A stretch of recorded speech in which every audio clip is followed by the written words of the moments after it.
It's time for the final word in sports all across the state. You're listening to Sports Talk with your hosts, Bill Kornbluth, Will Pelagic, and the Professor Tom Hayes.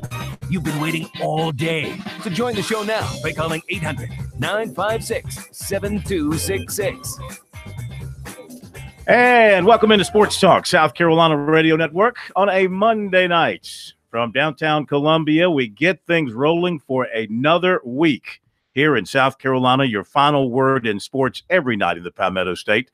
Phil Kornbluth, Will Pelagic, Professor Tom Hayes back with us after a week of, I don't know what he was doing, frolicking in the snow somewhere, sunning at a beach somewhere. What were you doing? Hello? I don't think he wants to tell you. Have you got the mute button on? Mm-mm. Oh. No. You're not going to share with us? That's his way of saying I'm not telling you. No, I was actually repairing my health is what I was doing. Well, did it work? Yes. Oh, good. I'm glad you're feeling better. Mm-hmm. 800-956. I wasn't feeling that bad. It's just people tell me I'm supposed to be sick. Just maintenance. That's all. It's just maintenance. I still feel like crap. So there you go. What's wrong with you? I just feel like crap. That's what it is.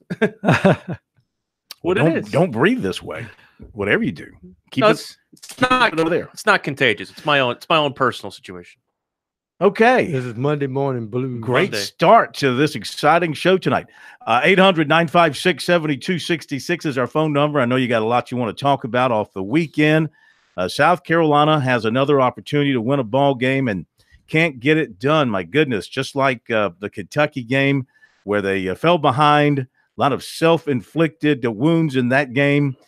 Played better in the second half, but not good enough to win. This time they fall 16 points down. They catch up and really just can't get out of their own way. Drop an interception in the end zone that would have stymied a scoring drive for Texas A&M. That would have really turned things in their way.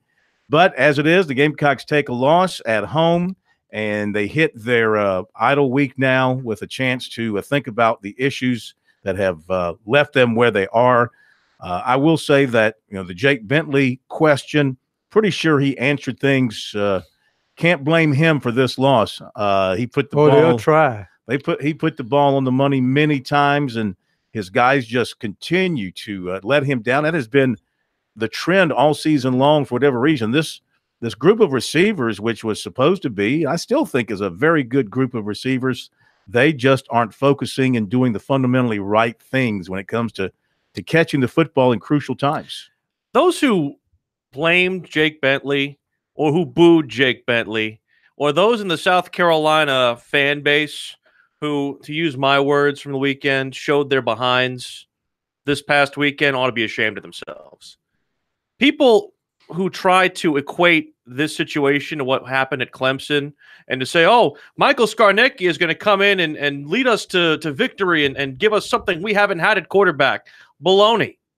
The best quarterback on this football team is a healthy Jake Bentley. And while it seemed like during the first quarter he was still getting his sea legs, if you will, and getting used to using that brace on the left-hand knee, I'm sorry.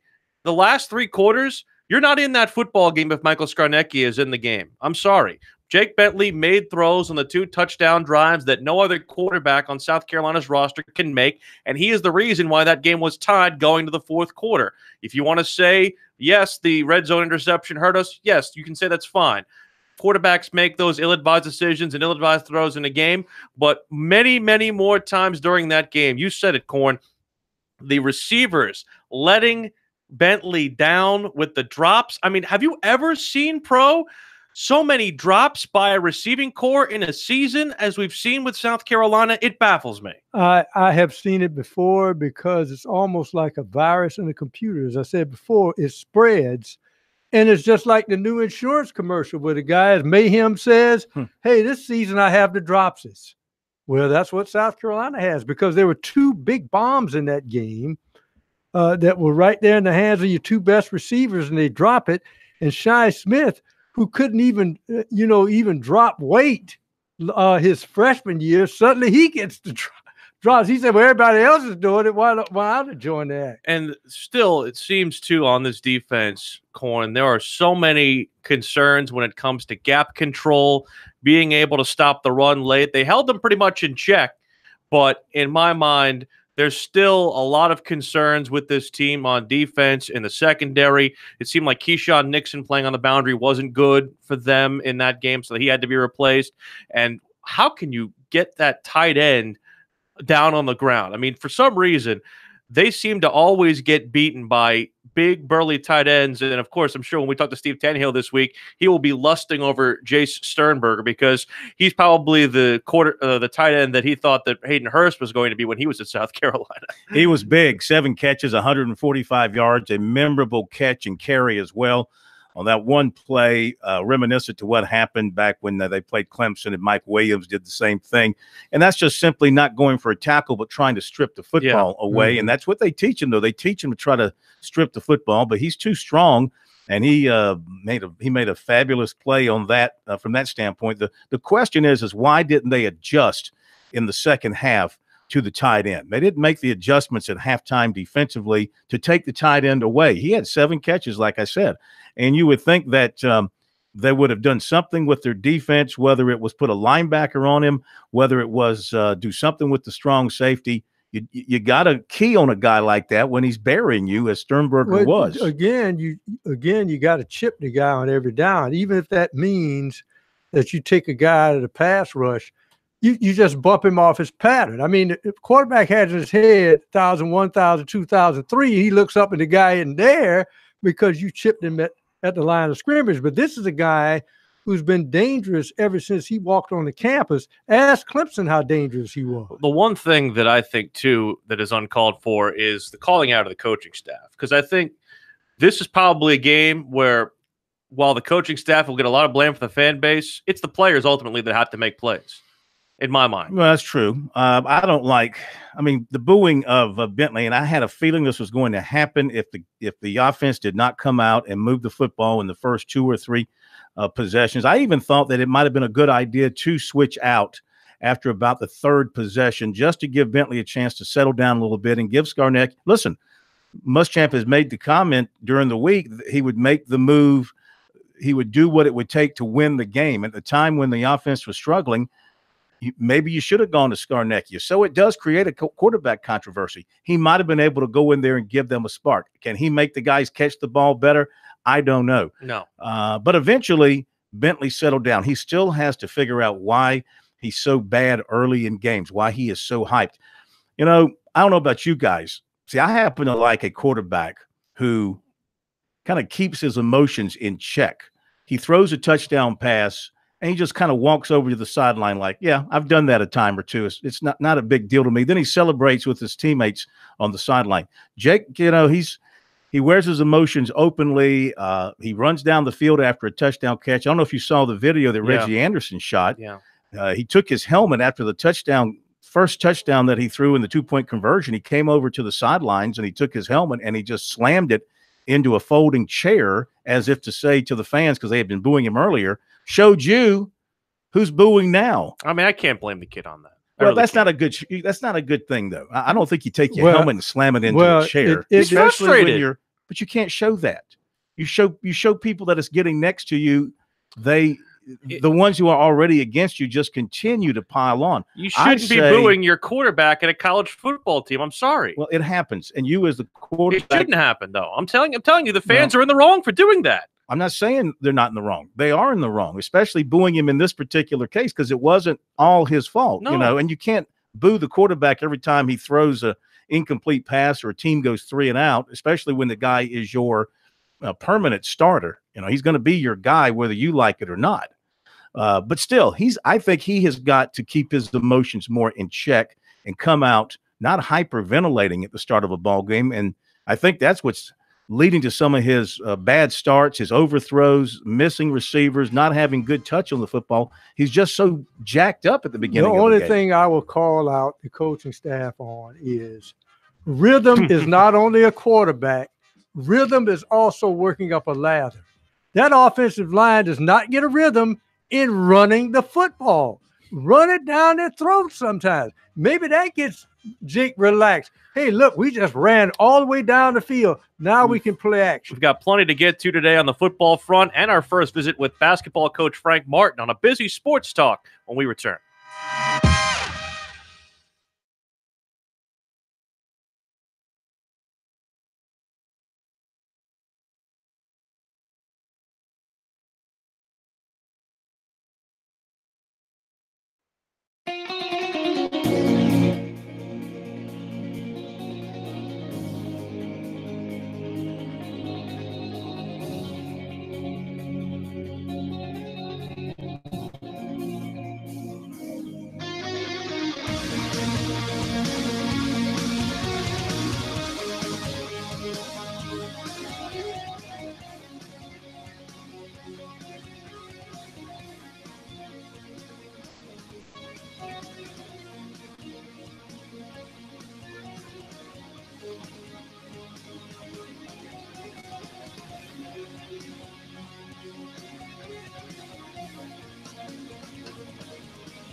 Sports Talk is the sports talk show of Main Street, South Carolina. From the coast to the mountains, we cover it all.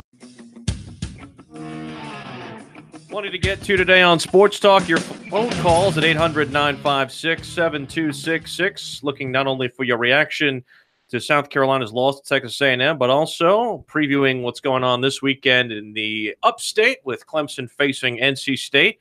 We're also going to have coverage tomorrow from Spartanburg. We'll be there as part of our Palmetto Pigskin Preview Live Tour on the road at the Beacon in Spartanburg, previewing Wofford's big game against East Tennessee State. And how about the Furman Paladins, Corn, getting the upset victory at home over the Terriers?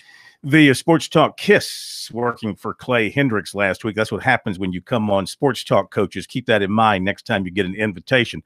Couple of quick notes. The Clemson and Florida State game is going to be a noon kickoff on ABC or ESPN. The USC-Tennessee game, finally the Gamecocks get a home night kickoff, 7:30. And, of course, October 27th will be close to Halloween, so maybe they'll do the orange for the Vols and the all black for the Gamecocks, make it a kind of a Halloween theme. They've done that before, you know. The Southern Conference Offensive Player of the Week is Furman quarterback Harris Roberts. He accounted for all 5 touchdowns in the win over Wofford, 16 of 19 for 235 yards and 3 touchdowns. And your updated national championship odds, Alabama moves from 5-7 to 5-9. Even though the quarterback's a little dinged up. Apparently he practiced today. Yeah, but Tua's got a little bulky knee there. Keep an eye on that. Clemson 15-2 to 13-2. Ohio State now 7-1. Notre Dame now 19-2. But, you know, Clemson, they didn't play this weekend. They'll play NC State 3:30 on Saturday, but it was still a good weekend for the Tigers. A little bit of heat off of them now with Georgia losing. Way to go, Bulldogs. Mm-hmm. And West Virginia losing as well. So, really now, I think if Clemson wins out, we were having to talk about what happens if you have all these teams with no losses and Clemson's schedule is talked about, et cetera, et cetera. I think they're in great shape now. They take care of their business. I don't think they've got anything to worry about. What do you think about that line on Clemson? 17? Minus 17. That's a lot of points in a series that has been very close. I'm laying it. Really? Yeah, Tigers are starting to put the pedal to the metal now. I'm laying the points. You don't think Doran's got a little something up his sleeve? I don't.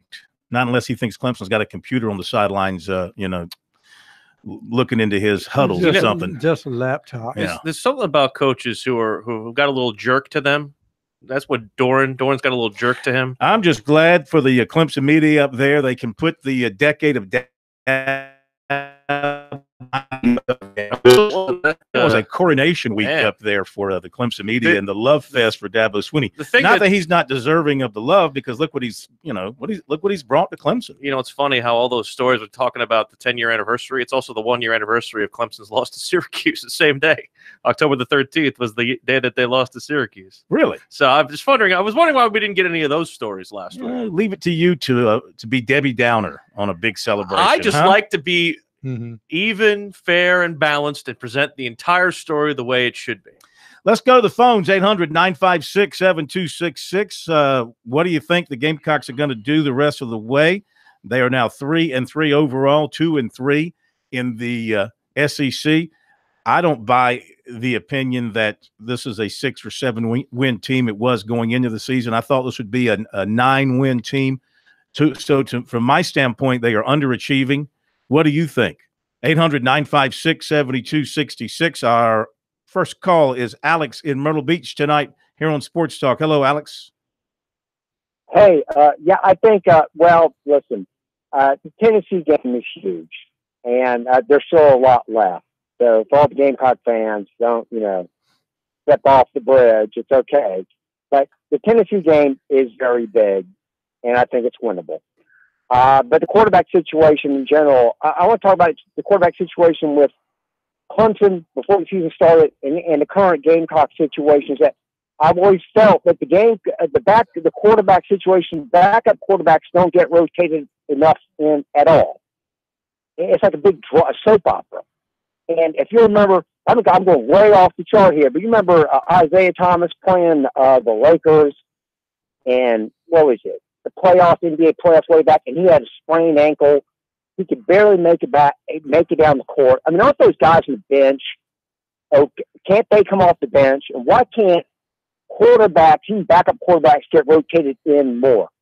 Even when the game's kind of plateaued out. I just think that what happens in general, not professional, but the collegiate level, quarterbacks don't get, even the backups get rotated in at all. And our running backs do, defensive backs do, defensive line. People will rotate except the quarterback. Now you have the situation where all the pressure is put on one quarterback. And I feel, so I'll get off the phone and listen to answer, that I think Scarnicchia should have come in anyway. Yeah.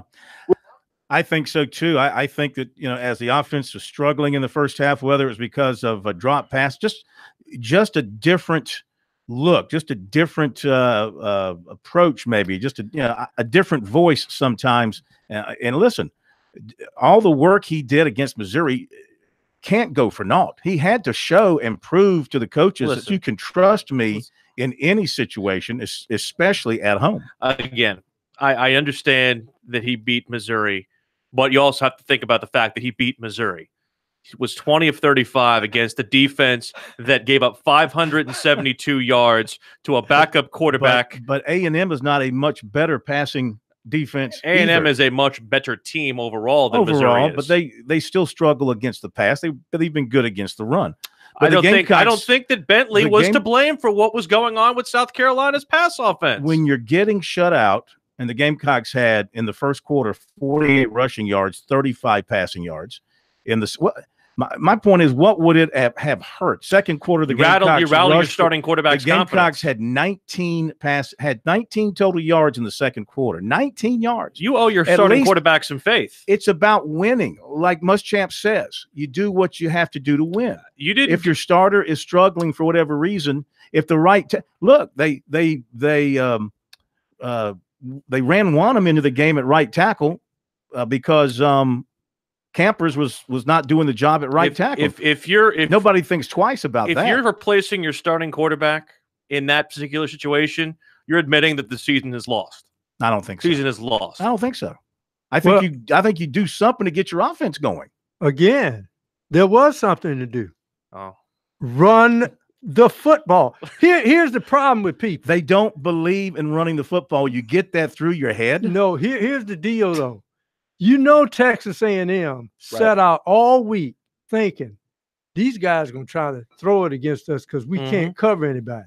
Well, as I said, all the time I keep saying, give a team a pop quiz early. Oh, my goodness, they're running the football, and they gashed them 2 or 3 times, and then Tyson Williams was in the witness protection program. He did very good in that game. He looked very good. I was surprised. They came out throwing.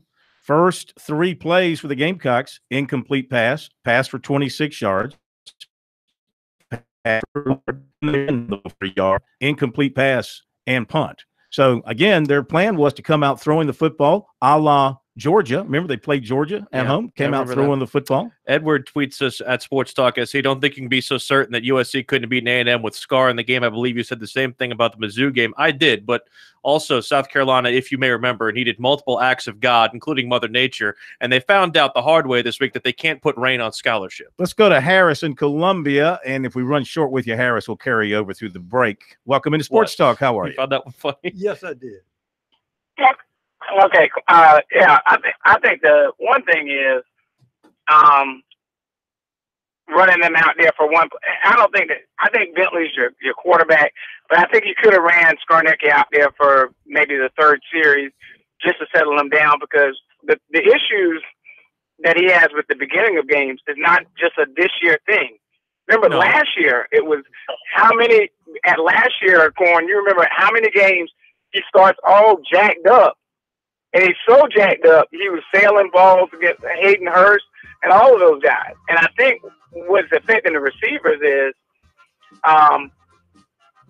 the rhythm. It seems like once he finally gets settled down, I don't know if the receivers trust. All right, hang on. We'll let you continue. We've got to hit a break, and we'll continue with your call and others. 800-956-7266 is our number here on Sports Talk. We'll be right back.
It is Sports Talk, South Carolina Radio Network. Still a lot to cut to. We're going to talk to David Shelton, Charleston Post and Courier. Zach Willis, first and 10 in our second hour. Mick Mixon, voice of the Panthers. Might hear some Gamecock football sound and Gamecock basketball sound. As we said earlier, our first chance to visit with Frank Martin. And might want to have to talk about this stuff going on with the University of Kansas, with Bill Self possibly implicated in the latest testimony going on in New York. Yeah, in fact, they expect that the jury is going to get that trial this week and probably have a decision. Don't know how long it's going to take them. Mike Krzyzewski, by the way, today really disappointed me by burying his 70-year-old head in the sand. Are you shocked? Yeah, I really am, because this is a guy that is the face and is the voice of college basketball, and for that matter, USA national basketball, international basketball. And to say that this is a blip, it's just a minute. He said it's a blip. It's nothing. He said, we've never lost a player that we didn't get. We didn't get him because because of cheating. He said it was because of something else. And, that might be true. I think a lot of people who, a lot of anti-Dukies out there had to swallow hard about that kind of stuff, because they all know there's some winking going on at Duke in a variety of ways. But it's a chicken and egg thing with him, though. That's besides the point. The point here is that this is the figure for college basketball, and to say that there's no problem undercuts everything that the FBI has been working on here. And I agree with you. Ended the point that not only is he a spokesman for college basketball, but he's sitting on Tobacco Road, and he's spitting the Tobacco Road party line. And Roy said basically the same thing. Exactly. That's what I'm saying. I'm not surprised by any of this, because I'm not trying to say these people are not honorable people, but they're going to take care of their own. All right, back to Harris in Columbia. I think, is Harris still with us? We had to interrupt him. Harris, you still there? Yeah, I'm still here. Yeah, go ahead, sir. Yeah, first thing on offense, I think that it's just a deal of Bentley has to settle down at the beginning of the game.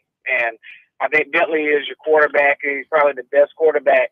But to say he couldn't come out for a series, I think is giving away too much credit, because these slow starts are normally erratic starts.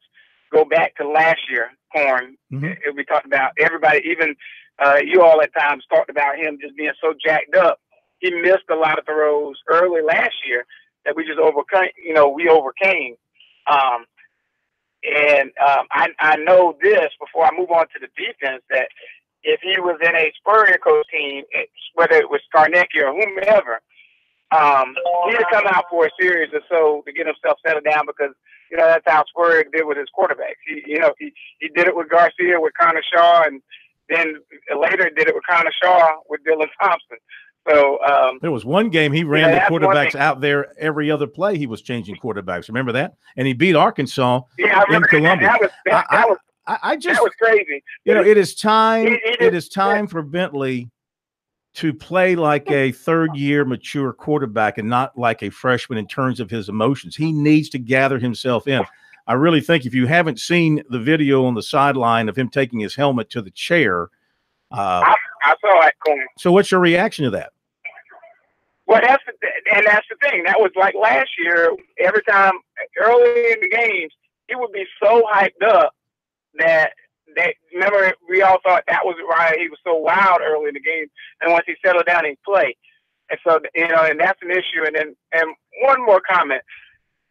The defense, I think, did a yeoman's job on Saturday because right before halftime, inside that stadium, everybody could tell that they were either gassed or they're going to get gassed because they were out there so much. And so when you have lack of depth and as young as they are, the only time that they started to revert back to some of what they looked like at Missouri was late in the half when they were gassed, and then late in the game where they had down the field so much because there were a lot those 3 and out. When they were fresh, whatever they fixed during the week, they fixed it in terms of the run game. And even in the pass game early, A&M is going to get their hits because Jimbo's, he's a good caller. But they were still tackling and all of that. So I don't think that you can put any of this at the defensive seat from Saturday. Yeah, again, except for some of the big plays they gave up in the passing game, and some of the coverage was suspect as well. And of course, they never did cover the tight end, and he flat out killed them. But you take away something, you're giving up something. You got to become one of those defenses where you can take away something and limit the other part of the offense as well. And that's how you become a great defensive team. And the Gamecocks are far from that. But you give them credit. They were down 16. They were left for dead. People were heading to the fair. They came back. They tied the game up. The defense held. The offense made 2 nice drives and hit 2 2-point conversions. Then you get an interception in the end zone that would have really turned the game, and he drops the ball. Your best corner drops the ball, would have killed the drive. They end up getting the field goal out of it, put them back on top. Then they get a stop, go down and score the touchdown, and it was too much for South Carolina to overcome. They're just mistakes in key opportune times to turn that game around cost the Gamecocks dearly. All right. Hey, Harris, hang on a second. You want to be our Terminex best or pest caller of the night? That's fine. All right. Very good. Let's get you introed here, and then we're going to come back with our 3 questions. It's time for the Terminex Best Fan or Pest Fan of the Week. For over 70 years, Terminex has helped Carolina and Clemson fans protect what they love about living in the South, from football Saturdays to Sunday brunch. All right, here we go. We got 3 questions for you, Harris. This is just for your ego, okay, and a pat on the back if you get them right. But these, I will admit, I've done the research. These are 3 toughies. Are you ready? These are all related to the South Carolina-Texas A&M game, okay? Number 1, USC and Texas A&M played for the Bonham Trophy on Saturday night. Who is that trophy named for? You can't just say the man's name. You have to you tell us why he's important. Well, we know it's a guy named Bonham. What's his first name? I had no idea. See, I know this one because I remember this from earlier in the week. James Bonham. And why is he important? He was a South Carolina native who fought at the Alamo. Yes. I think he died. He did. I think, about as all of most them all of them did. All right.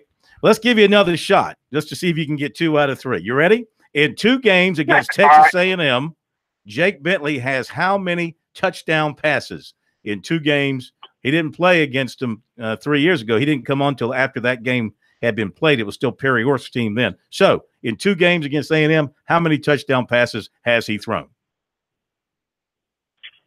4. Dak. That answer would be? What was the question? I'm sorry. I was talking to Brian. How many touchdown passes has Jake Bentley thrown in 2 games against Texas A&M? I want to say 2. 6. 5. 5. 2 last year and 3 on Saturday. 5. Gotcha. I missed it by 1. You're going for the golden sombrero here. No, what is it when you get strike out 3 times? No, it's a hat trick. The hat trick. I thought it was in baseball. 4. 4 is the golden sombrero. yeah. 5 is platinum. USC held Texas A&M to 3 of 13 on 3rd down. Really, really good. What is USC's national rank in 3rd down defense? 4th. Dak. 5th? It is 5th. Oh, wow. Harris, you are the first contestant to go 0 for 3. Congratulations. They were 4th last week, so I guess they dropped to 5th. Yeah, they dropped to 5th as of this week's numbers. Thank you, sir. Harris was you are the pest. You're not the best. You're known as the Terminex pest of the week. Close, but no cigar for him. And I'll just say this. Again, I know that you're making a big deal about his emotions and the fact that he's fiery and all that, but I think you need more of that on your team. Well, it's got to come from other people too. Like Muschamp, he said the other week, he said, I want more guys who can, who need to be calmed down. He doesn't have enough of that. Your quarterback shouldn't be one of those guys. Maybe your defensive tackles, maybe your wide receivers, maybe somebody on the offensive line, but not your quarterback's got to be calm, cool, and in control. You wouldn't tell Tannehill that. I think by the time Tannehill got into his third year, he was cool, calm, and in control. Yeah. He didn't go running down the field and acting bonkers in his junior year, did he? Find me some video. We will talk high school football with David Shelton, Charleston Post and Courier, and the High School Sports Report. When we come back, more Gamecock talk in our second hour, and also Clemson getting ready for NC State.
Now back to Sports Talk, South Carolina's most listened to sports talk show for more than 30 years.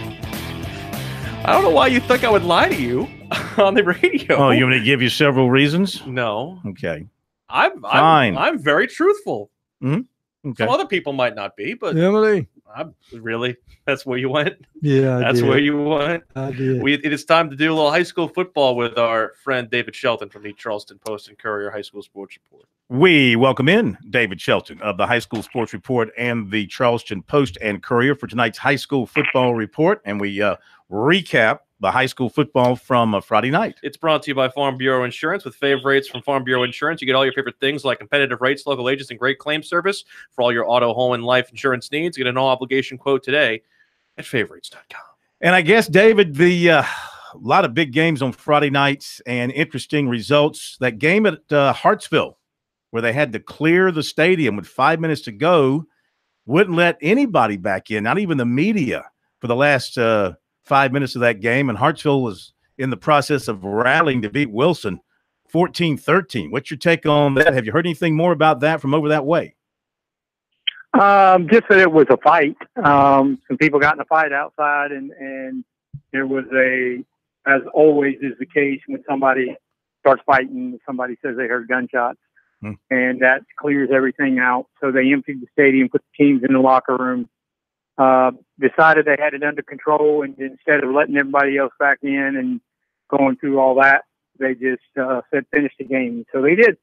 And Hartsville came away with a 1-point win, and it was a shocker because Wilson led that game for, I want to say mid to late third quarter. Mm-hmm. They had been pitching a shutout. So Hartsville definitely rallied to remain undefeated. Second time we've seen that this year. Dutch Fork Irmo had a similar ending, although that wasn't nearly as close.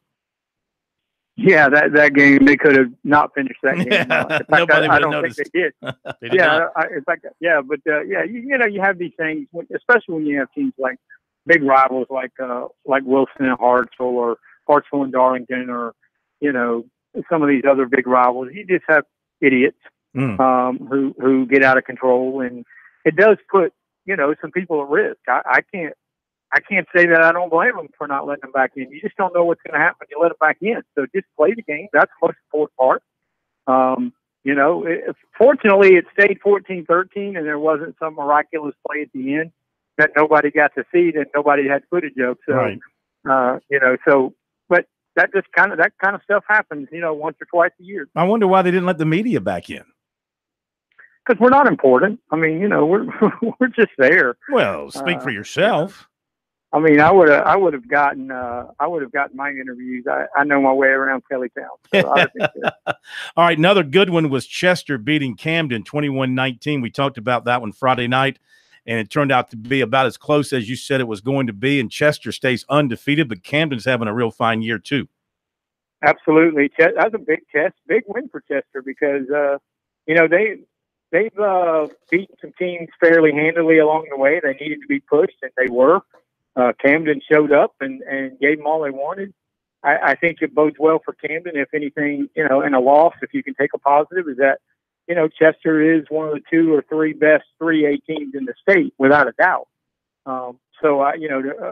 To come away almost with a win there is something they can build on for sure. You look at some of the other scores involving the elite teams in 5A. Dorman beating Burns by 2 touchdowns. Dutch Fork had no trouble with Lexington. Gaffney rolled over Riverside. Berkeley was a big winner. So really, at the top of 5A, nothing really surprising. I guess the way Dorman bounced back from its loss the previous week and beating Burns by a couple of touchdowns surprised you in terms of the point spread? Well, yeah, just because you always expect those games to be one score down to the end. So, it was a well played competitive game. Burns had their chances and they were in that game. Dorman needed to kind of reestablish themselves as the favorite in the upper state. I just think when you get to the upper state playoffs in 5A, there's going to be something that we don't expect. I just think there's too many good teams up there. Mm-hmm. And I think that's going to play out in the playoffs. Malden beat Spartanburg Friday night. I wouldn't have called that one in a million years, but that's just the kind of thing you get up there. It's very competitive football. And it's been about 1,000,000 years since Malden beat Spartanburg, I think, It may have checking the record book. Somerville won, Sumter won, Fort Dorchester won. So, again, some of the big boys there in 5A continue to do their thing. And as I looked around the state and looked at some of the other scores, TL Hanna, let's don't forget them. They rolled it up big. TL Hanna, you got to give them credit, and you got to consider them a threat to go deep in the playoffs and maybe be that team that can beat Dutch Fork, maybe?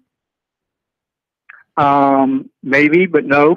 Remember Hannah did this last year now. Hannah went undefeated in the regular season and got beat in the first round by Greenwood. So yeah. Mm-hmm. I'm not saying that's going to happen this year. They got a long way to go to get to Dutch Fork. Dutch Fork is well, really everybody probably has a long way to go. But I mean, when you look at what Hannah will have to go through in the playoffs, in the upper state with the Gaffneys and the Burns and the Dormans, I think that's a lot to ask.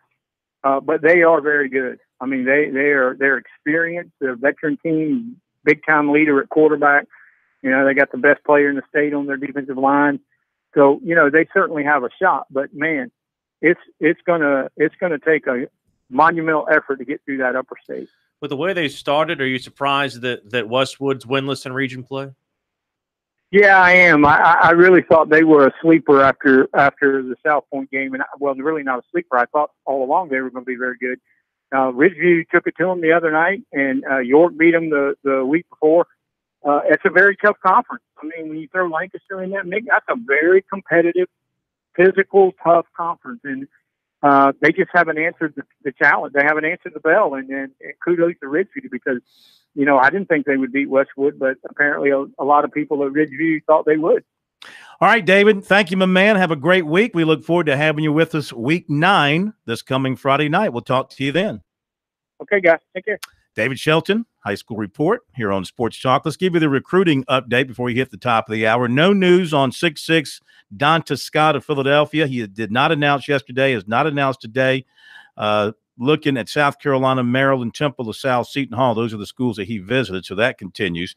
Over the weekend, Shiloh Sanders had a great visit to USC. Dion's son out of Cedar Hill, Texas, the cornerback, said he really, really loves it at South Carolina. I think the Gamecocks have a legitimate shot here. I think Florida State's going to be the other big possibility for him. He has an offer. That's his dad's alma mater, of course. He's going to visit there coming up. He's going to visit Colorado State as well. But he really likes South Carolina. He really likes Muschamp, and Travaris Robinson likes what they have been telling him.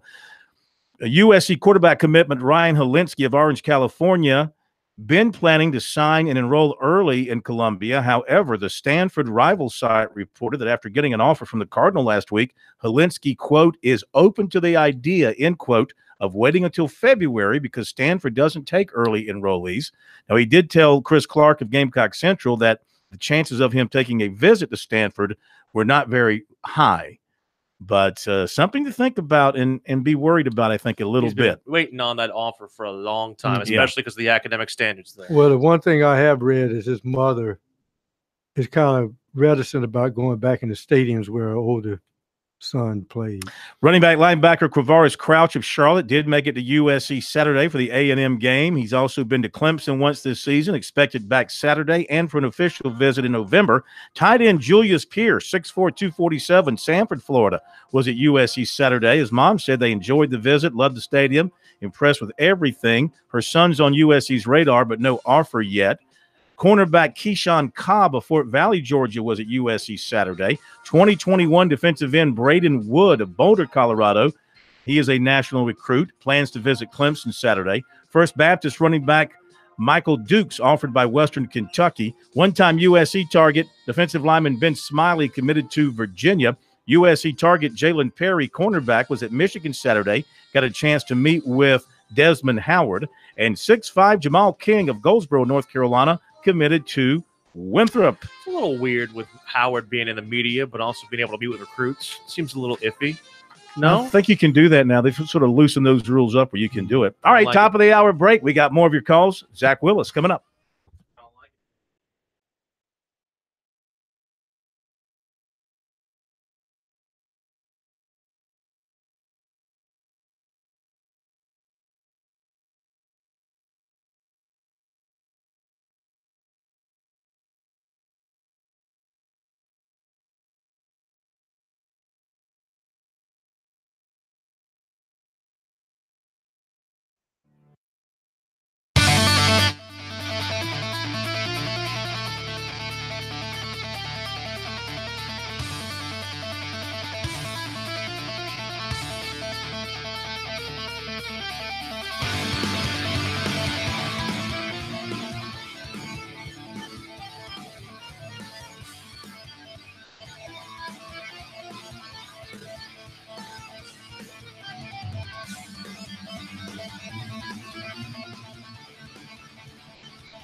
Round 2 of Sports Talk up next with your hosts Phil Kornbluth, Will Pelagic, and the Professor Tom Hayes. Don't leave us hanging. Join the show, 800-956-7266. Okay, we are back. Sports Talk, South Carolina Radio Network on a Monday night, trying to make it happen here in downtown Columbia.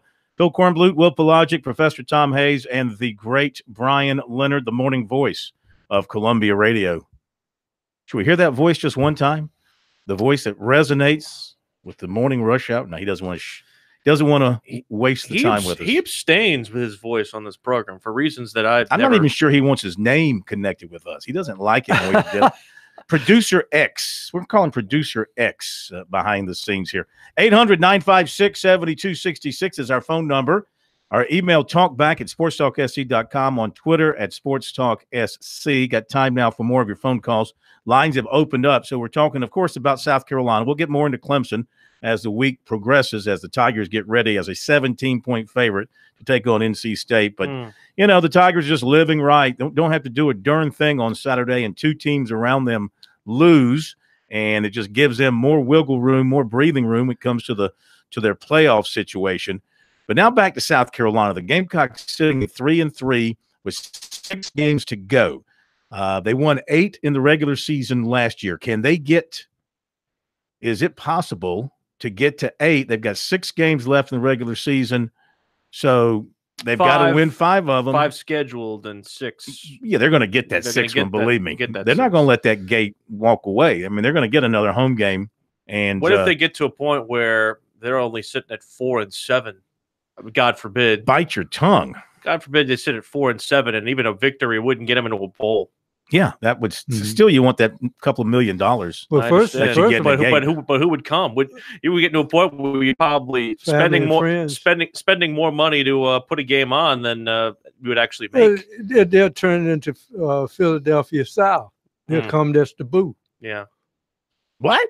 They'll come just to boo, just like they do in Philly. Just to boo. Just to boo. Well, I mean, that's all they were doing on Saturday. I mean, I'm sorry. The Gamecock fans, they didn't show a very good side of themselves on Saturday. I'm sorry. Booing your home quarterback, I mean, I understand. I don't like to be you can't boo college athlete guy. I don't like to play that role. Then why are you saying they can't do it? It was in very poor taste, in my opinion. Well, I don't disagree, but you have to understand that these tickets, first of all, it was hell getting to that stadium on Saturday. It was bad. I mean, with the fair traffic, trains. Yes, the train was going across Assembly Street in the first quarter. From that, yeah. But I mean, the traffic. So kudos to those who made it to the stadium. And it was bad even when we were getting out, too. Oh yeah, well, the fair traffic did not relent the entire day. But they were. And then you go out and you don't produce on offense. You get shut out in the first half. The guy that had been the quarterback the previous game, all things considered, I know you say Missouri, but at least, Scarnecchia threw the ball pretty much on time and on target, and Bentley didn't do that real well early on. Now, again, you had the drops, and I get that. But I'm going to say this about Bentley. I thought once he settled in, he looked really good. I thought he stood in the pocket. I didn't see the happy feet that he's had problems with. He didn't seem indecisive. His guys just didn't help him out time and time again. Well, one of the things I would say about Bentley is, and I always said this about quarterbacks, we'll see great quarterbacks who are front runners. If they start off the game good, hey, great. And then suddenly something tapers off. It takes some moxie to come out and really just struggle and then come out in the second half and play the way he did. He throws with the highest degree of difficulty that he made were what kept South Carolina in that football game, and you cannot discount that, even if you're going to grade him down for the first quarter interception in the red zone. What's funny is the most difficult catch of the game was made by a guy who'd never had a career catch, and he made it for the touchdown. Travis Dawkins. Yeah, he made the most difficult catch of the game for him. And, at that point, the Gamecocks were feeling like they were going to win that thing. They had momentum going their way, and they got those 2-2-point conversions, which are hard to do, and things were looking good. That would have been a wonderful win for them if they could have pulled it off. I wonder what the stat is if you convert 2-2-point conversions in a game, what your win-loss record is. Because I have to think that if you get 2 of those in a game, you usually win. Mm-hmm. I will say this on Fenton's, which looks like an interception. you have to give kudos to the receiver for A&M because he jerked that jersey. Oh yeah. And he got away with it. It was smooth. It was quick. All right, back to the phones. We go to Sunset Beach, North Carolina. I bet it's beautiful except for when a hurricane blows through there. Singing Tiger, welcome into Sports Talk. Thank you, gentlemen. It's good to be back again. Yes, welcome back by popular demand. What you got for us tonight? Well, this is a sports and entertainment station, isn't it? We try to be both, yes. Well, I appreciate it. I really do. I've been listening to you since the inception, and I really appreciate it, what you do. I disagree with what the high school reporter said. I do think that you all do a great job. Oh, appreciate it. What, David Hammer's? Yeah. Oh, well. But, and I want to, what I have to sing here, I feel sorry for the Gamecock quarterback. And it's really bad at any college game for anybody to boo like that. I really don't appreciate it, even being a Clemson fan. So this goes out to all the Gamecock Nation, not just the team. Okay. It's a brutal rendition of Dobie Gray's "Drifting Away." They have to say the Gamecocks are more confused. They just keep finding new ways to lose. There ain't no rhythm, rhyme, or harmony. They're feeling the strain, and there's a bunch of shame. Oh, give us the beat, boys, that freezes their souls. They'd love to play the loser's role and drift away. Oh, give us the beat, boys, that freezes their Freaking out. They'd love to play the loser's Don't role break. and drift away. Don't fall apart under the pressure. They're beginning to think they're wasting time. We got to get him. We got to get you in the studio. You know it's a game they love to lose. They're feeling the strain. There's a lot of shame. Oh, give us the beat, boys, that freezes their souls. They love to play the loser's roles and drift away. So far away. Go, Tiger! All right, thank you, Singing Tiger, for that. Wow. Let's go to Frank in Myrtle Beach, up the coast from Sunset Beach. Frank, How do you follow that? can you sing, Frank? Well, no, but I just threw up pretty good. Whoa. Ouch. That was horrible. God, that was worse than Phyllis Diller from the 1960s. Oh Ooh. my God, it's horrible. Hey, I'm actually calling. Yeah, I think Skarnecchia should have been put in right after that interception. That was a horrible interception. Although I support Jake Bentley. It's just what you do if you're good coaching. You got to set your guy down, and you had a capable quarterback. So that's that as far as I'm concerned. But it is what it is. Yeah. My question for you guys right now is though, and it's kind of a national thing, but I feel for Frank Martin a little bit. I think after the news we saw today about Bill Self and his text with this snaky Adidas guy, it's absolutely 100% clear to me, if it wasn't for everybody already before, there's absolutely been big-time cheating going on to buy players in college basketball among the Blue Bloods. And we South Carolina fans have been all over Frank Martin for not being able to get the greatest talent in South Carolina. Well, I wonder why. I mean, these guys are, I can't say they're getting paid, but I'm saying that if Bill Self is doing it, Duke, North Carolina, Kentucky, I got to suspect they're all doing it. I think a lot of people do. People wondering if something's going to come out on Zion Williamson. He was a big Adidas guy, his AAU team, his dad. I mean, nobody's accused or said anything. But Duke likes the swoosh, do they not? They are a Nike Yes. team. Yeah, Yeah, they're Nike. yeah. But I'm just saying it's if these other folks are all falling into the situation, the number one player in the country, an Adidas guy with everything Adidas has been involved with, it just makes you wonder. All right, we'll be back.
Yeah, we need to kind of stop down on that talk involving the NCAA and the court stuff in New York. We'll do that here later on this hour. Also, Mick Mixon, voice of the Panthers. But before that, we give way to my favorite time of the week. It is 1st and 10. Zach Willis is on the line. Good to have Zach with us as he joins us from his home in Kentucky after watching a South Carolina and Texas A&M battle it out in Columbia, a game that the Gamecocks possibly could have won, Zach. They just didn't make enough plays offensively, and then when they did catch up, they needed the defense to be stout and get a stop. They couldn't do it. I mean, A&M just owned the football, time of possession, all that went in the Aggies' favor.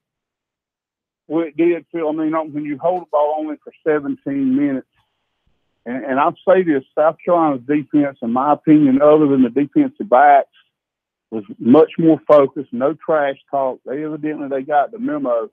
And they stopped a pretty doggone good running attack for 3 quarters, maybe 3.5 quarters of that ball game. They did a great job. They just ran out of gas as far as the defense went.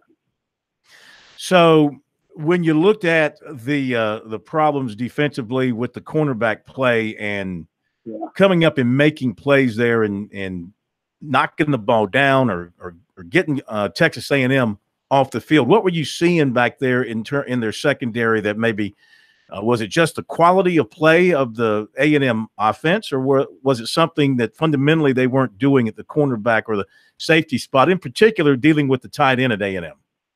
Oh, I mean, their tight ends, if my numbers are correct, and they usually are, he caught 7 balls for 145 yards and a touchdown, averaged over 20 yards a catch, and he was wide open for 6 of those catches.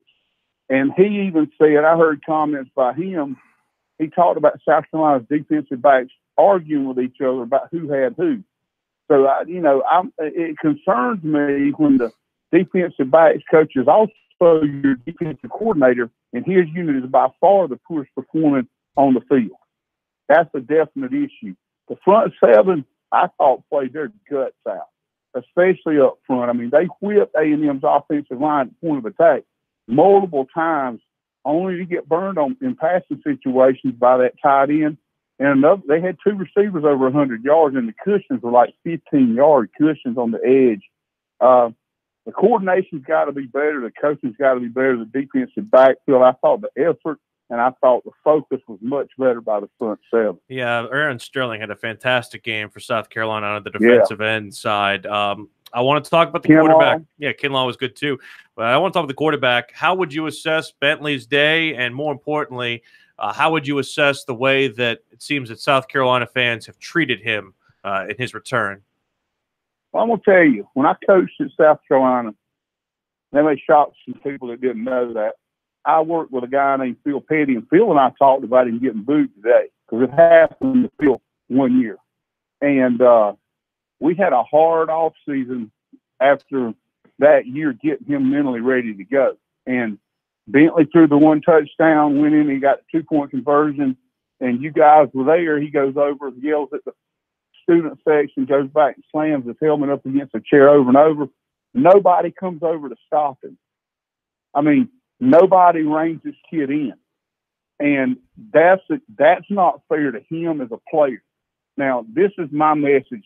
We have a tradition at South Carolina of booing our own players. It's disgusting. Because what Jake, he wasn't just playing against Texas A&M.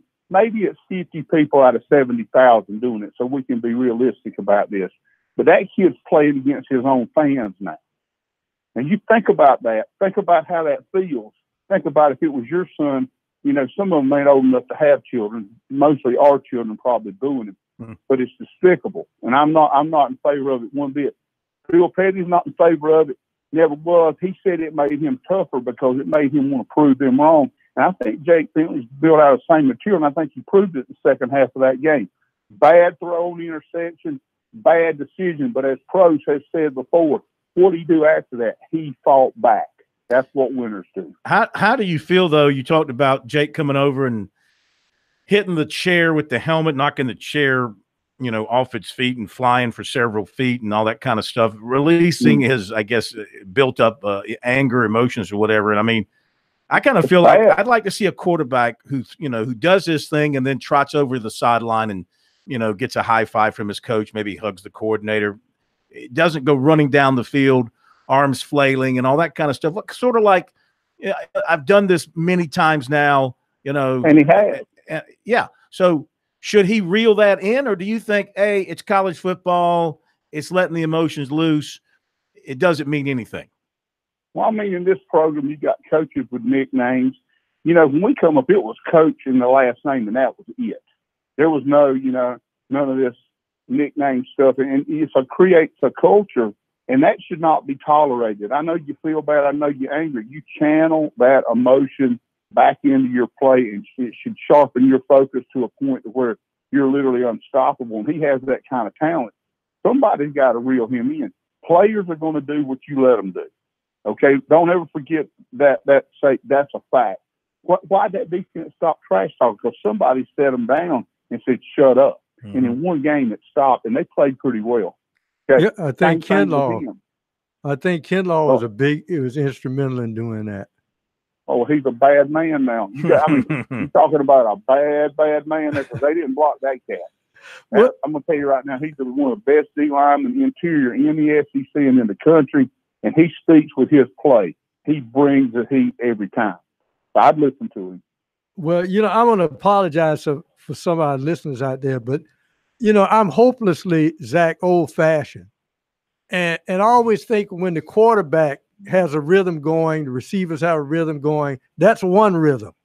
The other rhythm is having your offensive line pin their ears back and run the darn football. South Carolina had gashed Texas A&M on 2 previous runs by Tyson Williams, and then Williams goes into the witness protection program. I think sometimes you got to be, stubborn, and just if it takes shoving it down somebody's throat, you do it. You got to do it, and never apologize for wanting to run the football pro. I don't remember how many Super Bowl teams it is that had 1,000-yard rusher. This a massive amount, if not every one.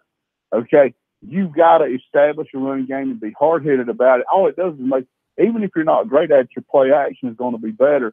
And I do want to say this: where's all the talk about the wide receivers and tight ends dropping touchdown passes? And they're the most talented individuals out there. Again, who are they coached by? The offensive coordinator. Now we got to have some common sense here. If you're going to lead a unit, your unit needs to be the best, and that is the most talented unit on that field, on that team. One of the best receiving corps in the country, and they're dropping touchdown passes.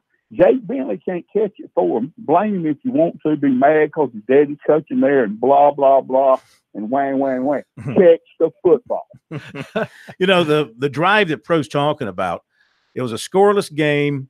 It was getting late in the first quarter, and Williams broke off 2 runs for 41 yards. The Gamecocks have it 1st and goal on the 5, and they called for a pass that was incomplete, and then they called for another pass that was intercepted. And his point is, and I think we all kind of looked at each other like, why aren't you giving the ball? As a play caller, what goes through your mind there? Why would you all of a sudden shift away from the run? Is it based on a hunch or the way the defense was lined up? What was it? A play was changed at the line of scrimmage?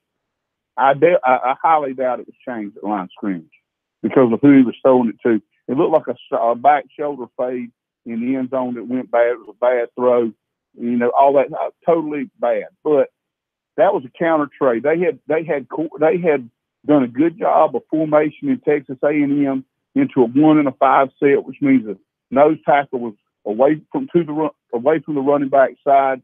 He could block down, counter trade like the old Redskins used to run with John Riggins and George Rogers. A Gamecock great. They ran it over and over and over.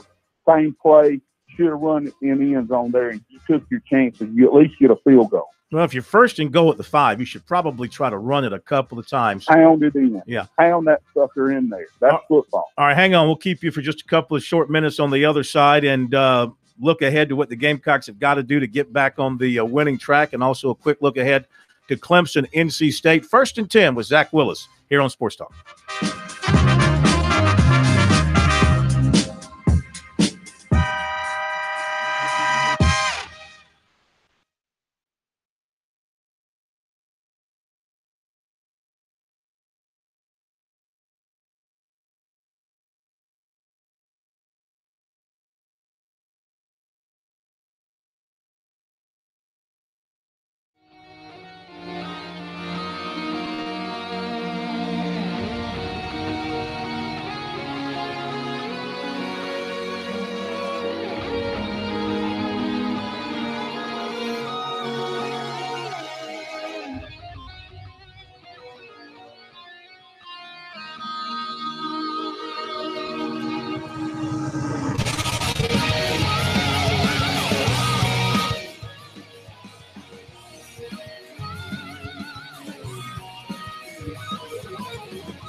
This is the place to talk Tigers, Gamecocks, and more. Sports talk across the state on the South Carolina Radio Network.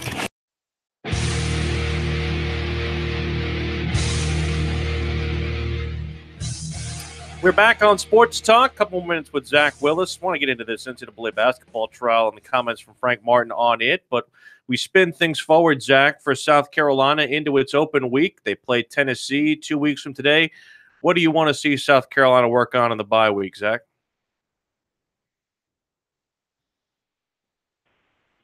Go ahead, Zach. Zach, you with us? Mm-hmm. I guess we lost Zach. I'm here. Oh, there you go. There you are. Did you hear the question? Sorry, guys. Did you hear the question? What do you want to see South Carolina do in the bye week? Obviously, work on your weaknesses. Clean up the pass defense, and then get those kids on a jug machine, the wide receivers, and so them catch the ball. They're not that far away, guys. Yeah. Texas A&M's no slouch. So catch the ball, defend the pass, and I think they got a great shot. Just keep bringing it, keep chopping. Yeah, you know how it is. Muschamp's in year 3, won 9 games last year. Expectations were high going into this year. I think I take umbrage with people who say there was no reason to feel like this was going to be a big year for South Carolina. I looked at this team in the summer and in August and saw a team with a veteran quarterback, a terrific group of receivers and running backs, a veteran offensive line. Maybe a few shortcomings on defense, but I really thought the offense was going to take off. The offense still hasn't taken off, Zach, no matter who's calling the plays, whether it's Roper or McClendon. Yep. Muschamp stands firmly behind McClendon. He was praising him on his conference call yesterday, saying he made great calls and and all that sort of stuff. The bottom line is, it's still except for you take Coastal Carolina out of the mix, it's still about a 22, 23 points per game offense. It is, it comes back. They really hadn't changed anything. Talked about going fast paced. That rarely happens in that offense. And really, they didn't bring in anybody to help any new coordination. I don't think the coordinator's ever coordinated before. And honestly, he's got his hands full with his position right now. He can't get a guy like Debo Samuels or the kid from Conway to catch the ball, Shi Smith. Those are elite level players. This shouldn't be happening. But they've got to get it cleaned up. And they can if they focus on it. But they've got to play good, solid, fundamental. Easy execution is going to lead to big plays. And that's what they did with Scarnecchia. They was on high percentage pass routes, and it worked. And that's what they need to get back to, in my opinion. But, you're right. It's just not there right now on that side of the ball, and the DBs have got to step up a little bit. That's what I see. It's pretty simple. Before we let you go, Zach, a quick word on the Tigers. They play NC State this week off of a bye. NC State off a bye themselves. What's your early forecast for what we'll see this week from the Tigers and Wolfpack? Well, I mean, Clemson's going to try to establish the pace of their game. Fast-paced offense, legitimately so, and they're going to try to get the ball down the field, and they're going to try to run it. And if they can run it, they'll run it all night long, how that spread look. And on defense, the North Carolina State's got to deal with their front. And how they deal with Clemson's front will dictate if they have a chance or not to knock off the Tigers. Zach, we appreciate it as always, man. Have a great week. We'll talk to you next Monday night and break down that Clemson-NC State game, see if the Tigers take another step towards becoming division champs again and onto the ACC championship game. I'm betting they do. Thank you, guys. Yeah, I'm with you too. Thank you, Zach. Appreciate you. Legal transition here, drastic to the basketball world. It's interesting, Corn. We're seeing more and more come out of New York, and the stuff on Bill Self did not look good today or look good in general for all the college basketball. Well, here's the stuff that stood out to me. There were some text messages exposed today in court. Of course, Kansas is an Adidas program. It's their premier Adidas program, and Self was exchanging text messages with Gasnola, the guy from Adidas, and the one that stuck out to me was he wrote Gasnola wrote to him. He says, in my mind, it's KU, Bill Self, everyone else fall into line. That's what's right for Adidas basketball, and I know I'm right. The more you have lottery picks and you happy, that's how it should work in my mind. And Self replied, quote, that's how your works. Your works at UNC and Duke. And Gasnola answered by saying Kentucky as well. In other words, they are bringing in the bluest of the blue bloods all together in this grouping now, with Kansas and Bill Self laying out there, and this guy agreeing that North Carolina and Duke are saying the same or doing the same stuff. Yet this week you've had Roy Williams and Mike Krzyzewski just sort of try to downplay this thing as if no big deal, nothing to see here. Also, you remember that when Kansas made their run in the tournament, I think it was last year, they had a transfer, big-time transfer, who wanted to ply his trade initially at Mississippi State. And he transfers from Mississippi State to Kansas. Now, I ask you, what does Mississippi State wear? Adidas. And what does he transfer to? Adidas. To Kansas? With Adidas? Hey, man, look, we can up the ante for you if you want to still play college basketball, but you have to move to Kansas now. You have to transfer. Frank Martin spoke to the media for the first time today this fall and said this about the NCAA's alleged cheating scandal. I get the fact that back in high school there was huge articles and all that stuff came out that I was a big cheater. I'm telling you, I'm not a cheater. I'm not into that stuff. But I was responsible for what took place under my name, under my watch during that time period. And it's something that will be with me forever and ever, because not only did I live it, but it was my high school, my community. But as a professional, I learned a lot from that whole experience. And I'm not into cheating. I'm not into cutting corners. It's not who I am. It's not the way I want my last name represented, because the people before me worked real hard to make sure that that name was represented a certain way. And I've got to make sure I hold up my end of the bargain. I owe it to this university that's believed in me to stick with me, to make sure I don't embarrass them. So I'm not into cheating. I'm one of those I'm like, Beeline said it his deal, get them out of the business. I think Izzo's been pretty adamant about, his stance in it. I'm not going to tell you I'm happy that it happened, because it's unfortunate that the culture that we've created at the grassroots level over the years permeated into college basketball. But we obviously all are in a moment right now where everyone had to take a step back, a deep breath, and take ownership, because it's not as broken as it seems to be, but there are some things that needed to be addressed and hopefully changed, fixed, whatever the wording you want to use there. And I hope this whole experience, just creates a situation where I don't want to say we go back to the starting line and start the race again, but we all learn from it. And hopefully at the end of the day, people that are caught cheating, there's got to be serious repercussions. I don't run around. I'm not into like running around and blaming people for cheating and all that. The part that here's the reason why I'm kind of happy that it's been addressed. Not for anything other than, the people who cheat eventually get hit. I just want the punishments to be real. That's all I say. But now there's certain people I don't have to have conversations with anymore. Because when you're recruiting, you're forced to have conversations with a lot of people because you're in an information gathering business. That's what life is. In life, we're all gathering information so we can make decisions. We're forced to have conversations with some people that we don't want to really speak with. But you have to, so you can gather information. And from that standpoint, there's some conversations that hopefully we never have to have anymore. But, we'll see where it goes.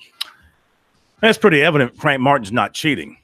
I mean, he can't get a 5-star guy to come to South Carolina that you have to cheat to get. Wow. He did, but he was declared ineligible. Better be glad that happened. But all right, we'll be right back.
Newton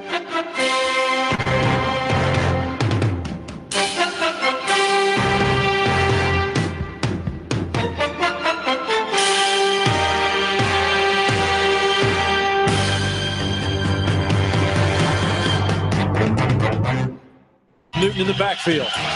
Newton motions Olsen to come towards him. Khalil snaps it to Newton, who fades back. Newton shuffles up. Long pass down the right side. Funchess doesn't get turned around in time. Intercepted. Norman, first interception since 2016. Josh Norman against his former team. Hemmed in and tackled at the 29.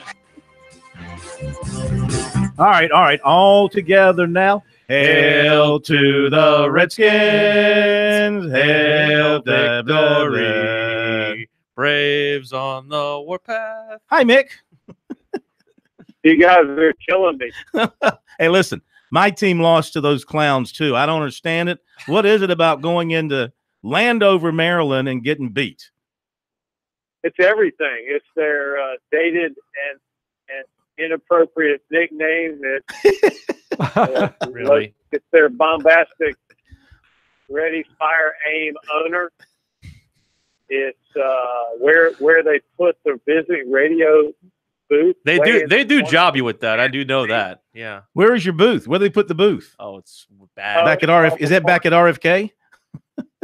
Yeah, really. It's in Gaithersburg. Baltimore, I think. Gaithersburg, no? It's psychotic. We don't mention it on the air, but since I trust you, Yes. and it's just between us, I mean, nobody really cares. Just do your job. I get that, but Right. and it would be nice to be able to see most of the field. And they put you way in the corner where when the ball's at the other end, you can't even tell what yard line it's on. That's what they do for the working media in Dallas. They do the same thing. They put you in the corner, and it's like, how are you supposed to get any perspective from that? Yeah, same. Tampa's the same. We're going to sit here and complain about these things, like the Outback Bowl. Tampa, the media, because the press box, kind of curls around. Yeah. If you're sitting at the far end, the teams are running away from you. You're right. But anyway, down 17-0, came back, made a game out of it, had a chance, but couldn't pull it off there in the end. Disappointing defeat, to say the least. Tons of mistakes for, and I agree. I mean, the 3 turnovers, obviously, it's just about black letter law in the NFL. If you lose the giveaway, takeaway games that decisively, you almost never win. Missed an extra point. There were 8 penalties for 55 yards. Adrian Peterson rushed for almost 100 yards. The Redskins had the Midas touch on third down after the Giants were 0-7 on third down the week before against the Panther D. Some crazy bounces of the ball. The ball bounces into their O-lineman's hands on a strip sack, and they get into field goal range after Trent Williams runs for 5 yards. They connect for 56 yards. It's just the kind of game it just feels like it takes about a year off your life if you're a Panther fan. Were you able to figure out what kind of fountain of youth or whatever Adrian Peterson's taking? Because he looks like he looked in Minnesota. Yet another reminder of that. I agree. He took a lick in the Saints game. You should go back and watch on if you got NFL Game Pass with all 2 coaches film.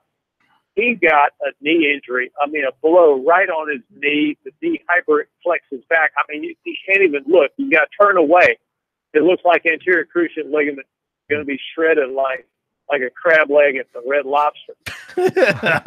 But he's out for a couple of plays. Then he's back in again. Yeah, he's incredible. Well, the biggest story to me, Mick, is the difficulty in getting a Redskins ticket. And everybody knows that this whole area down here in the Carolinas was Redskins country pre-Panthers. And suddenly I see all those Panther jerseys yesterday in the stadium and wondering how in the world did they get in there? I'm glad you mentioned that. That was one of the real positives. And we'll mention that to Coach on Panther Talk tonight. It was so cool to see all the blue, because that Panther blue and the white jerseys really stand out in the stands at FedEx Field. And Luke Kuechly made a good play, and you hear the blue, you hear the audible cry from Panther fans all around the stadium. It was very, very fun to see. I imagine that besides losing the game and the way you lost it. I mean, Newton had a pretty decent game, but you didn't get much out of the ground game. He leads you again in rushing, which I'm sure is not something they want to see. McCaffrey only had 8 carries for 20 yards. What happened to the run game? The second straight week, the Panthers had faced a 3-4 defense. And the Giants, I asked Coach Bear about this. What did the Giants do to bottle up McCaffrey in the second half? He said they juiced the line. I said, what's that mean? He said they would take run defenders, linebackers, corner safety, and have them guess and just run into gaps, hoping to guess right and bottle up McCaffrey and fit the run. And it worked. It's risky, but it worked. And I don't know if the Redskins did some of the same thing, but I think the Panthers now, 2 straight weeks of this, Corn, your point is very astute. I think the Panthers are going to have to figure out ways to make teams pay for the extra attention they're paying to McCaffrey. Injuries. Anything new coming out of the game? Not too bad.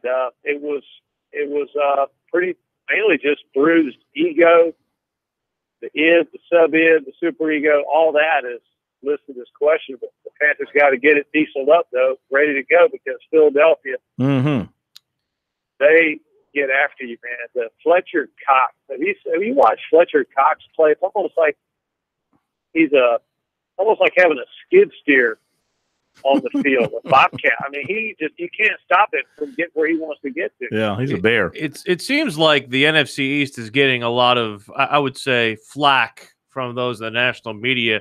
The fact that you've played 2 of the 3 and you'll play, or 3 of the 4 rather, already, and you're going to play the final one this week.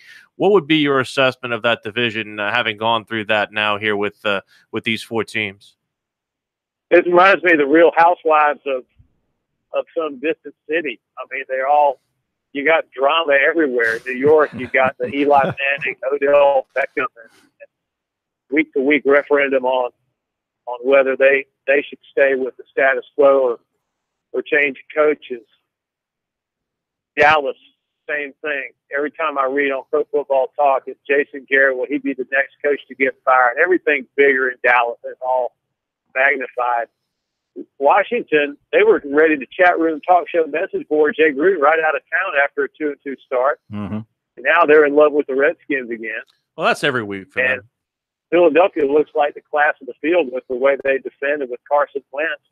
Plus, they striped the Giants last Thursday. Wasn't even close. Yeah. And now the Panthers will go to Philadelphia with the Eagles have 10 days rest. Tough task ahead. What's on your show tonight? Luke Kuechly, Coach Ron Rivera will be there live with us in the studio.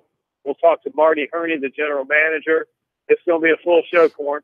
Well, listen, tell Luke while he's there with you, I'll be robbing his house. So make sure he turned on his alarm system.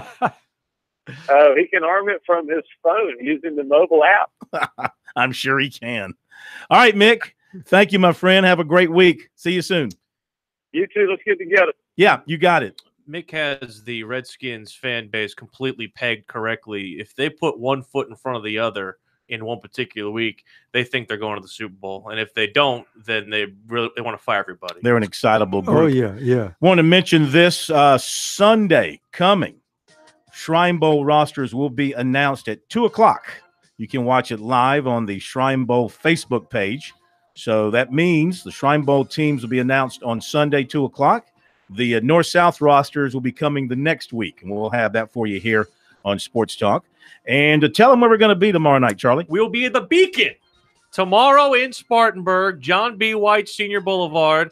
I know you're on a diet. I am getting you a chili cheese aplenty. I'm not eating anything all day. I am saving up the appetite for the big moment. You're gonna go. We got to get that guy on who says chili cheese aplenty. We got to get that guy on the air tomorrow. You have to puncture a new hole in your belt buckle. Huh?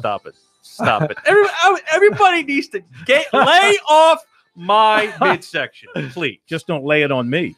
Lay off my midsection. Not sure I could get up. Everybody. All right, that'll do it. Thank you for being with us tonight, and we'll see you tomorrow night from Sparkle City.